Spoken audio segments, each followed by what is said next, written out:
Yan mga kababoy, ang ating baboy. Busy sila dito ngayon ah. Words, Bot, anong masasabi mo sa baboy natin ngayon? Kunting interview lang sir. Ano siya?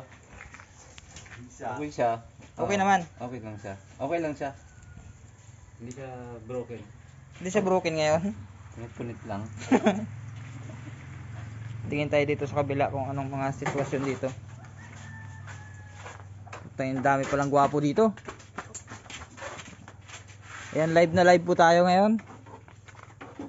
Meg, sa palagay mo ba mapalagay kaya tayo nito? Hindi ako mapalagay.